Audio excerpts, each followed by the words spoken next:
Étudiantes, étudiants, parents d'élèves, nouveaux bacheliers, vous recherchez une école adéquate de formation professionnelle et pratique pour vos études supérieures? Une seule référence, ESAE. ESAE vous offre des demi-bourses et réductions dans toutes ces filières.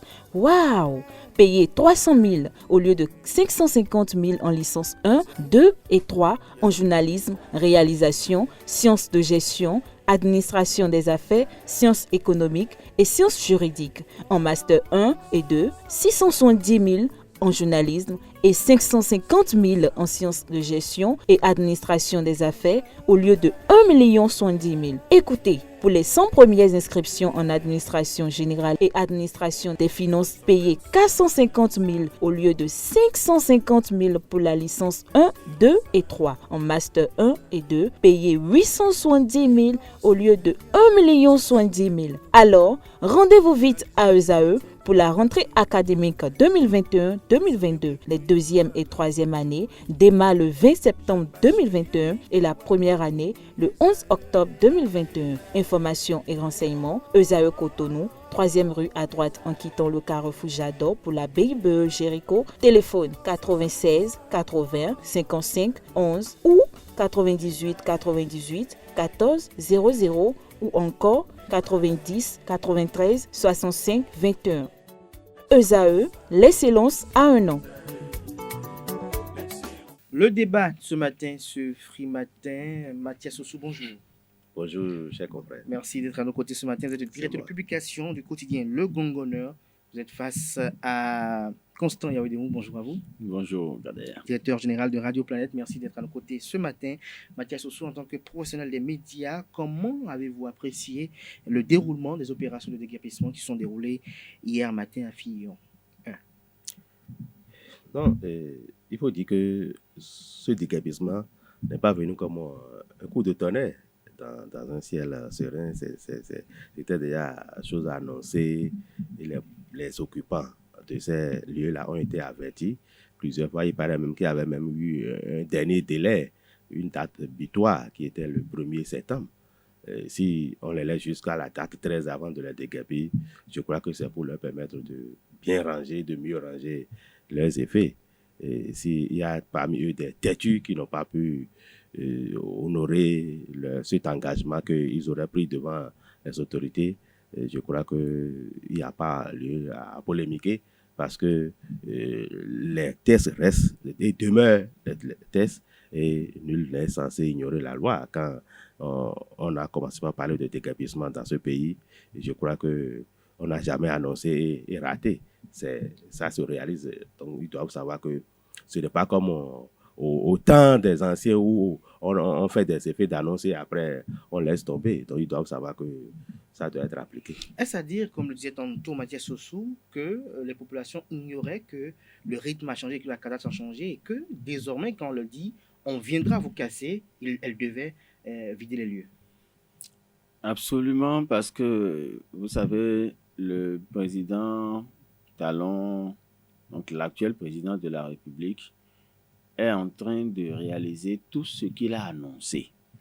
Donc, si il est en train de faire 6 ans et qu'on a vu sa manière de fonctionner, on devrait se dire quand il dit. Et que pour comme slogan de campagne, la dynamique doit continuer, la dynamique continue. Oui, absolument, mais si ça ne continue pas, ça veut dire qu'il était venu faire ce que lui-même ne sait pas. Mais il a un programme qu'il est en train de dérouler et il nous a prévenus de ce programme-là, parce que c'est pas arrivé au hasard, comme l'a dit Mathias tout à l'heure, c'est pas arrivé au hasard. Il est en train d'exécuter un programme et tout ce qu'il a dit dans son programme, que ce soit du côté politique, que ce soit du côté réalisation, que ce soit du côté social, on est en train de tout voir. Même si ce n'est pas au rythme qu'il l'aurait annoncé, parce qu'il y a quand même une distance entre ce qu'on pense faire et ce qu'on peut faire. Vous voyez, et personne n'a prévu Covid, par exemple, qui est venu bouleverser beaucoup de choses. On a vu la fermeture des frontières à droite, à gauche. Bon, donc, il ne peut pas réaliser à 100% ce qu'il a promis faire, mais il a quand même promis faire ça. Donc, il ne peut pas être en train de faire aujourd'hui et on va dire que on n'a jamais entendu ça. Quand on parle de Fidiocet et tout ça, c'est dans une dynamique qui existait même avant son arrivée. Justement. Il est en train de concrétiser. Il y avait une polémique autour de ce quartier-là. Il est en train d'arranger. Il est en train de forcer pour réaliser certaines choses. On a vu, depuis combien d'années, on n'a pas dit Soukolino, Atakora, Donga et tout ça. Mais quand il est arrivé, vous avez vu d'une manière plus simple, on a dit qu'on va faire. Non? Faisons. Donc, à partir du moment où on s'est déjà entendu sur ça, et les populations, on n'a pas aussi observé trop de résistance ou des manifestations, des contestations, non, ça veut dire qu'il y a aussi un consentement et une partie et des gens qui ont adhéré au projet aussi d'un autre côté, des réalistes dedans, seulement que ce n'est pas souvent facile de se déplacer quand on est là, ça fait très longtemps et qu'on n'a pas les moyens de s'arranger quelque part pour aller tomber et tout ça. Ça fait toujours mal quelque part, ça fait mal mais quelque on part. ne peut jamais faire l'omelette sans casser les yeux. Mathias Ossou, ça fait très longtemps, même depuis les régimes précédents, qu'on devait quand même faire déguerpir ces populations. Le gouvernement Talon est arrivé, à maintes reprises, il y a eu des communiqués pour que les gens partent, mais elles sont restées parce qu'elles pensaient occuper légitimement un espace. Est-ce que le mot légitimement est approprié? Puisqu'elles avaient des autorisations, puisque l'espace a un nom quand même, et il y a même un chef quartier dans la zone. Mais le chef quartier n'est pas dans la zone qui est intéressée. Le chef quartier, il est chef quartier, mais la zone où on veut déguerpir, on est en train de déguerpir les gens, ce n'est pas là que loge le chef quartier. Ça veut dire que quelque part, ceux-là ont occupé illégalement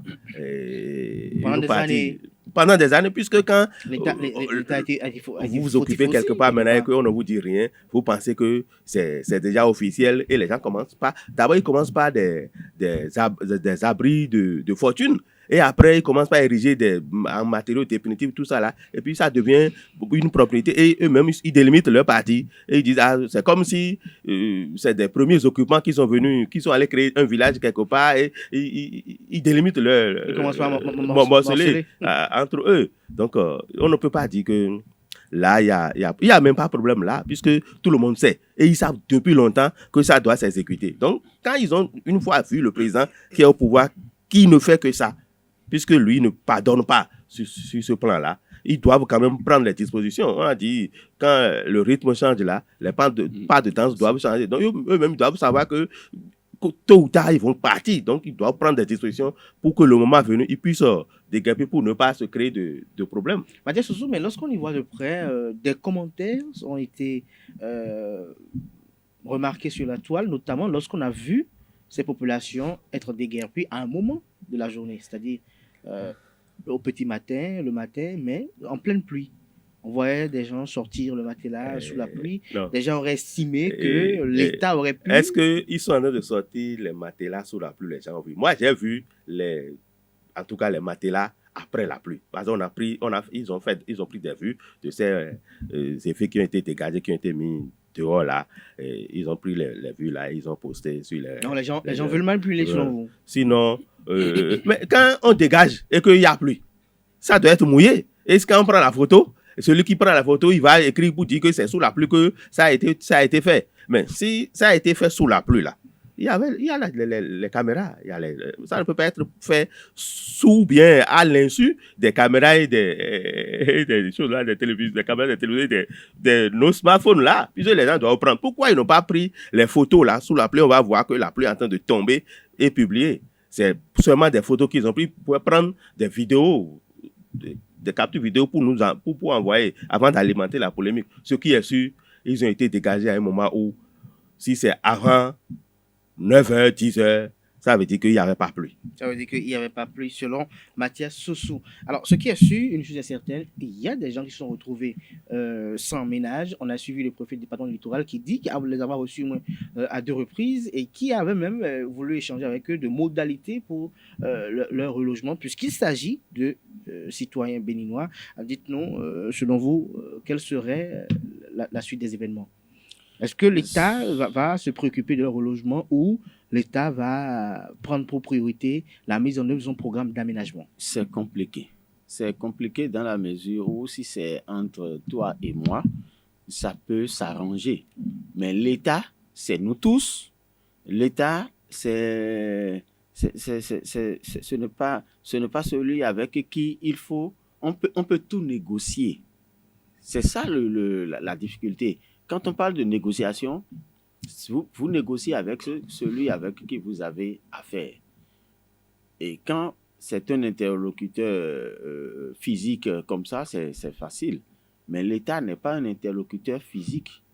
Vous voyez, le président Talon va partir à la fin de son mandat, mais celui qui vient, il ne va pas dire « je veux faire du social, donc revenez vous réinstaller là ».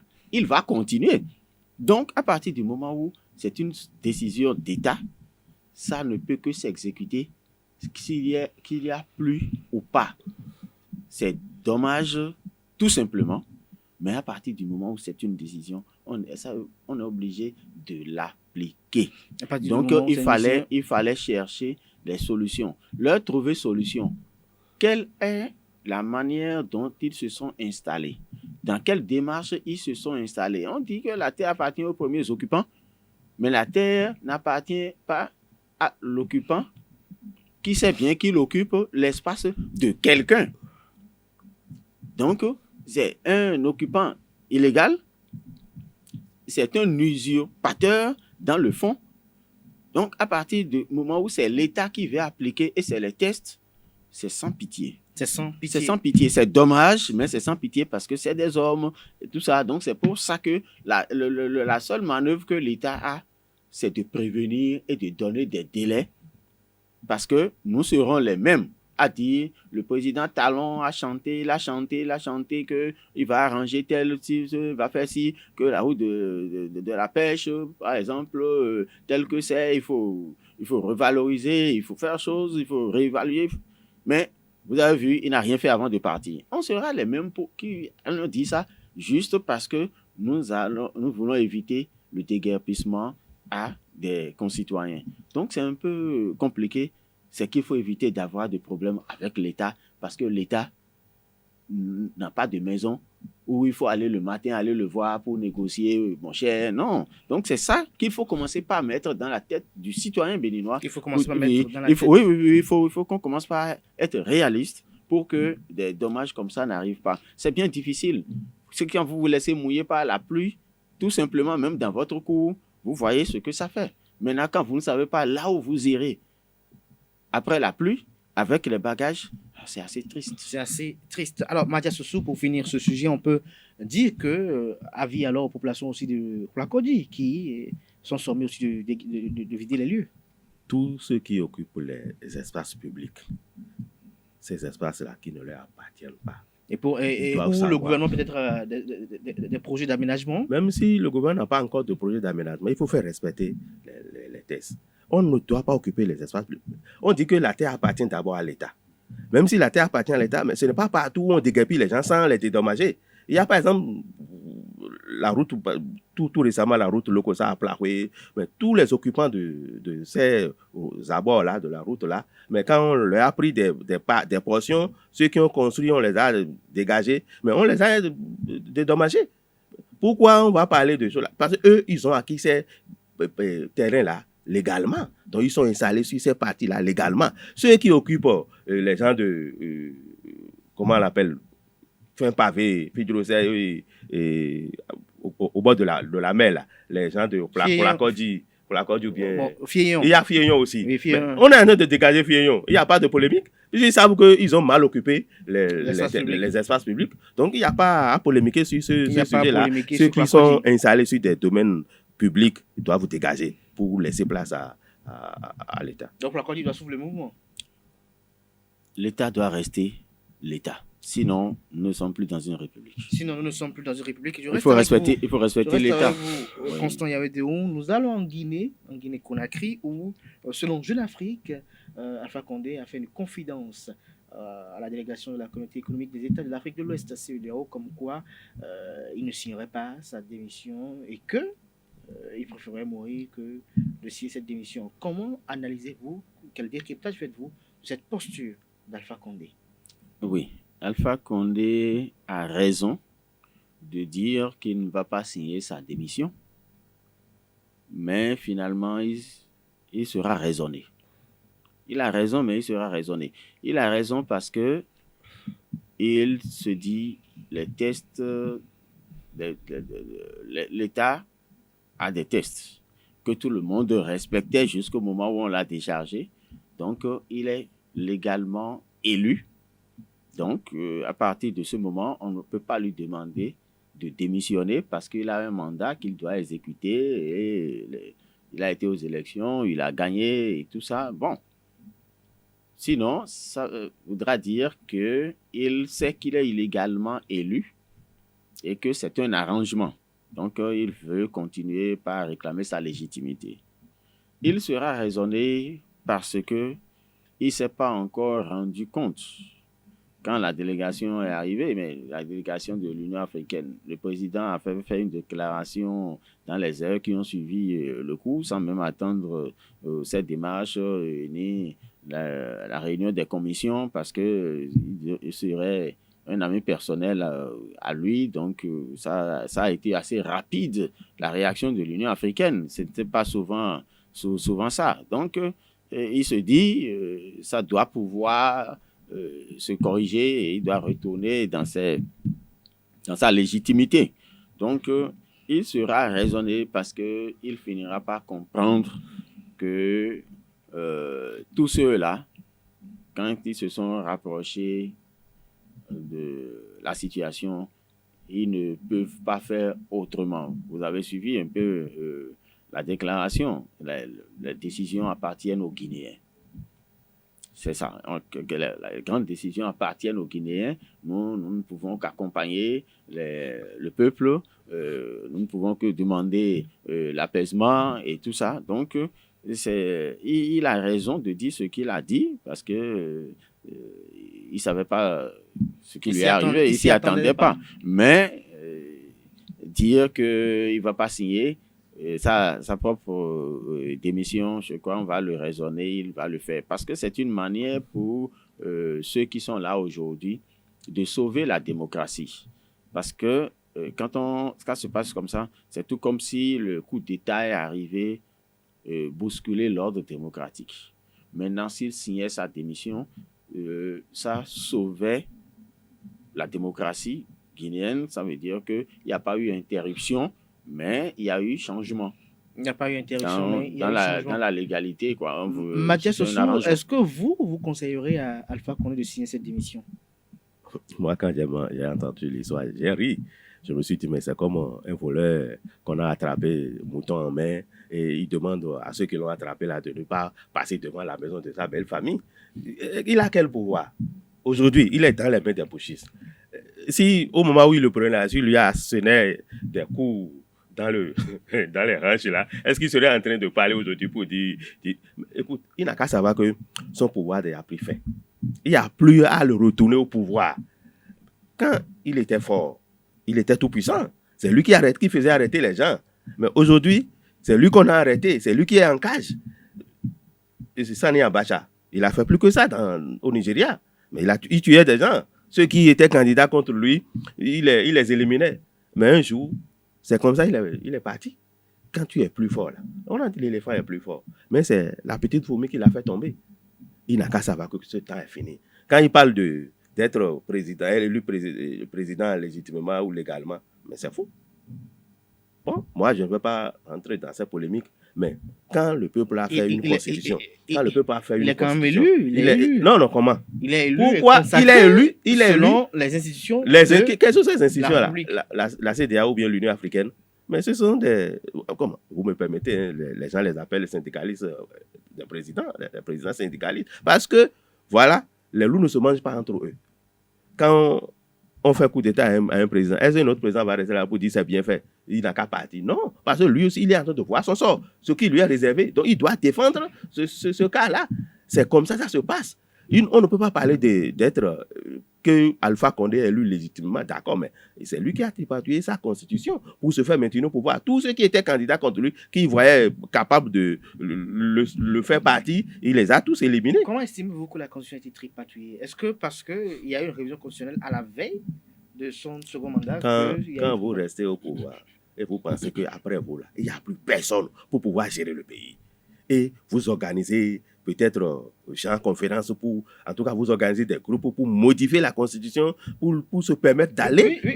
Justement, Mathias Sossou, est-ce que quelque part, l'élite africaine n'est pas coupable? La plupart de ceux qui ont répondu à l'appel de la jeune, parce que Alpha Condé à lui seul n'a pas fait voter la constitution. Il a bénéficié d'une certaine complicité de la classe politique guinéenne. Quelle classe politique guinéenne? Ce n'est pas une classe, ce n'est pas toute une classe politique guinéenne, puisque quand il a accédé au pouvoir, il a son parti, et il a pu avoir la majorité, et c'est son parti qui organise maintenant tout. C'est comme ça se passe. Bon, je ne veux pas prendre l'exemple du Bénin où on parle de blocs ici au Bénin. Est-ce qu'il y a un parti d'opposition qui est aussi fort au Bénin ici? Si on veut modifier la constitution qui est là maintenant, il va contester et ne pas pouvoir réviser. C'est comme ça que les présidents organisent. On ne dit pas que ce sera la même chose au Bénin, mais ce qui se passe, c'est quand les présidents se comportent mal en modifiant la constitution à leur guise et pour se faire maintenir au pouvoir, c'est ce qui suit. Vous avez vu au Mali, vous avez vu en Guinée. Il y a plein de pays où les présidents ont eu le 3e mandat, mais on pense qu'il y a la paix là, mais il n'y a pas la paix. Vous allez me donner l'exemple de Côte d'Ivoire, il n'y a pas la paix. Le silence ne veut pas dire paix. Le silence, je reviens par rapport à cette question précise. Silence ne veut pas dire paix, mais lorsqu'on y voit de près, on a comme l'impression qu'il y a une hypocrisie souriante des acteurs politiques qui accompagnent le chef de l'État dans son projet de réforme constitutionnelle. Et dès qu'il est déchu, tout de suite, ces mêmes acteurs politiques le lâchent, alors que par le passé, ils avaient été des acteurs actifs dans le processus de révision constitutionnelle. Parce que lorsqu'on prend le cas de la Guinée, Alpha Condé, à lui seul, n'aurait pas pu aller à l'Assemblée nationale modifier la Constitution. À lui seul, n'aurait pas fait le contrôle de constitutionnalité de cette Constitution révisée. Et alors, où est le problème véritablement, selon vous? Nous continuons en Afrique à gérer notre politique par ce que le feu président Roman Degbia a appelé des clubs électoraux. Si ce n'est pas des clubs électoraux et que c'est des partis politiques dignes, après les élections, on devrait pouvoir constater. On a vu dans ce pays, à l'Assemblée nationale, où le président avait la majorité et que des lois ne passaient pas. On en a vu. Au Bénin, ici, à l'Assemblée, le président avait la majorité, mais sa loi ne passait pas. Comme on a vu l'Assemblée, l'opposition proposer prendre des positions que des mouvanciers ont soutenues. Le débat était ouvert parce que chacun défendait sa dignité. Chacun défendait sa personnalité. Et ça, on pouvait rencontrer le chef de l'État et lui dire ce qu'on pense. Vous voyez. Mais dès que la personne est élue, vous n'avez pas le courage de lui dire « Bon, tu veux qu'on travaille. Comment penses-tu qu'on peut travailler? Voilà, nous, la manière dont nous pouvons travailler avec toi. » Il n'y a pas cette collaboration sincère, franche et tout ça. Et dès qu'il est élu, c'est qui va crier le plus son nom, qui devient le politicien qui a le plus souci de l'État, c'est ça, de la République. Et tout le monde devient marionnette. Quand tu viens comme ça, qu'est-ce que tu veux? Je mets une corde et j'attache, j'attache, et après je commence par manipuler et tout le monde devient marionnette. Donc c'est la manière dont nos politiciens se disent politiciens qui font qu'ils sont instrumentalisés par les chefs d'État et d'un autre côté, ils compromettent les chefs d'État parce que du coup, à partir du moment où il dit le spécialiste vient devant lui, et dit, parce que c'est le chef de l'État, Monsieur le Président, qu'est-ce que vous auriez souhaité que nous fassions en matière de sécurité par rapport à cette... Comment un général un peut technicien. aller demander au chef de l'État qu'est-ce qu'il faut faire? On doit pouvoir dire, Monsieur le Président, par rapport à telle situation, Il faut, voilà il ce faut, que il le faut. laboratoire Oui, de l'État-major a décidé. c'est ça, normalement. Et s'il a des interrogations, on lui explique. Mais on dit, qu'est-ce qu'on fait? Qu'est-ce que tu veux que la personne te dise? Si tu viens de lui dire, tu es en insécurité, qu'est-ce qu'on va faire? Je te dis, Bouzy. Le sujet est assez vaste, je crois qu'on va peut-être revenir dessus demain matin. Mathias Sossou, une petite question pour finir. Vous avez dit tout à l'heure qu'il y a silence partout, mais ce n'est pas que ça se passe bien. Mais qu'avez-vous à dire à ceux qui estiment que le cas du Tchad, de la Guinée, du Mali sont des règlements de compte avec des acteurs politiques qui, après, au fil des années, sont devenus gênants et qui ne favorisaient pas, j'allais le dire, l'ancrage des multinationales? Les cas qu'on vient de citer, c'est des gens qui déjà, quand ils étaient Vous vous au rappelez à pouvoir... ce sommet des chefs d'État où l'un d'entre eux, dont j'étais le nom, était en train de quand même tenir un discours et un autre chef d'État lui dit, tu oublies qu'on est en direct. Et il dit, mais qu'il assume. Il est en train d'assumer maintenant. Il est en train d'assumer. Justement, est-ce que c'est pas les conséquences directes ou indirectes? Non, c'est pas les conséquences directes. Quand il il avait fini ses 2 mandats, il assumait vraiment qu'il acceptait de partir. Il ne révisait pas la Constitution pour avoir le 3e mandat. Et ça ne lui serait pas arrivé. C'est comme ça. C'est que c'est l'entêtement de ces présidents à rester au pouvoir et ils arrivent à réussir à transformer tous les politiciens qui sont autour d'eux en exécutants. Parce que les politiciens sont des marionnettes. Je crois qu'on va peut-être y revenir demain. On parlera peut-être aussi de cet audio qui est assez viral sur la toile depuis quelques jours, notamment qui met au banc des accusés le président Patrice Talon et dû en griffe parfaite de Banamé. Merci à vous, chers invités. Je rappelle que c'était à l'instant Constant Yaouidéon de Radio Planète, le directeur général, et Mathias Sossou, directeur de publication du quotidien Le Gongoneur. À toutes et à tous, merci pour l'attention.